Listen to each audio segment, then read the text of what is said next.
Hello and welcome to our YouTube channel. Today we are going to talk about Bhagavad Gita, Chapter 1, verse 29, 30, and 31.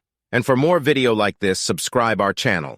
There are two kinds of trembling of the body, and two kinds of standings of the hair on end. Such phenomena occur either in great spiritual ecstasy or out of great fear under material conditions. There is no fear in transcendental realization. Arjuna's symptoms in this situation are out of material fear, namely, loss of life.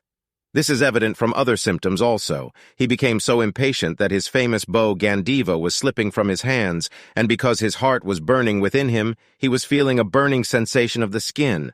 All these are due to a material conception of life. Due to his impatience, Arjuna was unable to stay on the battlefield, and he was forgetting himself on account of this weakness of his mind. Excessive attachment for material things puts a man in such a bewildering condition of existence. Bhayam dvitiyabhinivesata syat. Such fearfulness and loss of mental equilibrium take place in persons who are too affected by material conditions. Arjuna envisioned only painful reverses in the battlefield. He would not be happy even by gaining victory over the foe. The words nimittani viparitani are significant. When a man sees only frustration in his expectations, he thinks, "Why am I here?"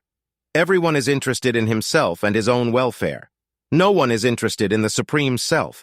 Arjuna is showing ignorance of his real self-interest by Krishna's will. One's real self-interest lies in Vishnu, or Krishna.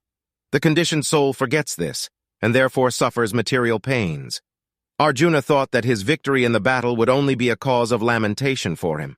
Without knowing that one's self-interest is in Vishnu, or Krishna, conditioned souls are attracted by bodily relationships, hoping to be happy in such situations.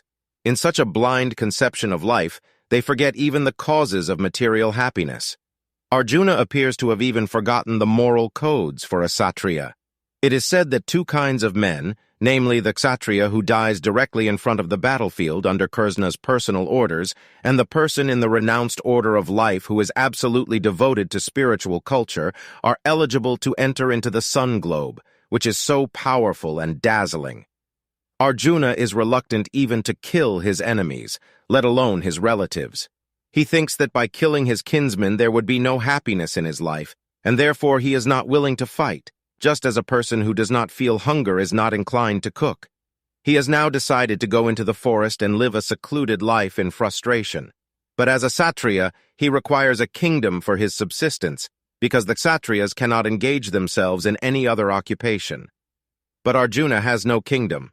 Arjuna's sole opportunity for gaining a kingdom lies in fighting with his cousins and brothers and reclaiming the kingdom inherited from his father, which he does not like to do.